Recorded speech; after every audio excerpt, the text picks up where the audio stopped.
I didn't yell. So today I'm filming this on Valentine's Day, so we're doing kind of a nice dinner. So I figured I'd show you kind of how we do nicer steaks. So my dad picked up some fillets from Costco, and I'll show you kind of how we get them ready. So here I've got them seasoned. So right here on them, I've just got salt, black pepper, garlic powder, and onion powder. And I'm gonna take them out and just kind of have them sit here in that seasoning and try to bring them up to room temperature before I cook them as much as I can. So that should end up being probably around a half hour, just until they kind of aren't cold from being in the fridge, and then I can move on to the next step. Okay, so now that the oven is preheated at 275 and these have been sitting out getting towards room temperature, I'm going to put them in. So I've got them on a cookie sheet with a wire rack on top of that, just so they don't kind of get any sort of like sear on the bottom from being in contact with that. I just kind of want them to cook really evenly, right around probably 115 to 120 degrees. And then once the internal temperature is where I want it to be, then I'll just finish them in a cast iron with a quick sear. But what I found is just that this cooks them super even. So it'll take a little under an hour, but you just have to kind of monitor the temperature with a temp probe.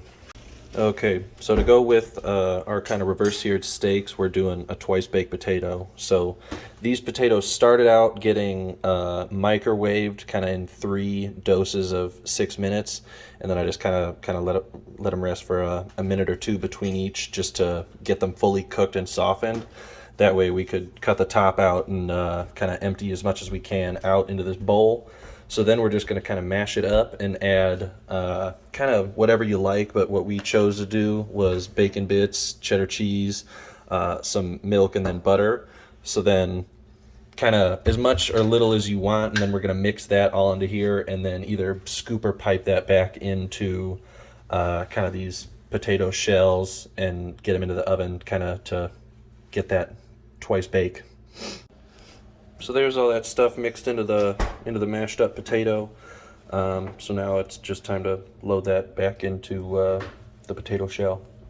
So now these potatoes are all loaded up, and we're just going to throw these tops back onto them and then put them in the same oven that the steaks are in. So I just pulled these steaks out. It's been about 45 minutes. So now I moved the oven up. It's on its way up to 375 so I can finish the twice baked potatoes.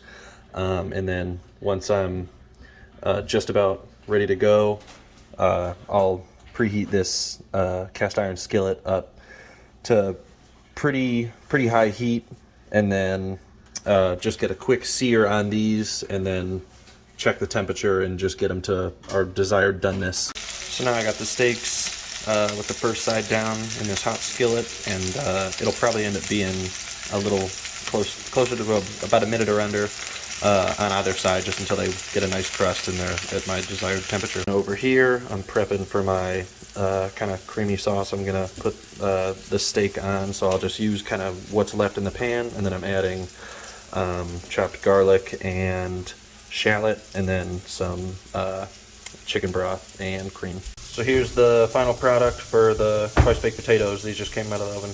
So here are the steaks now seared right out of the skillet, and I'm going to let them rest for probably at least 5 minutes. To make my sauce, I'm going right into that same pan with the heat reduced to a little under half, and I'm going in with the garlic and shallot first until those are kind of translucent. Now that these are kind of partially cooked up, I'm going to add some chicken broth to the bottom of this skillet. Not a ton, just about enough to coat the bottom. Last thing I'm going to add to this is some cream, salt, pepper, and a couple dashes of Worcestershire sauce, and then I'll just reduce it to kind of the consistency that I prefer, and that'll be it for this.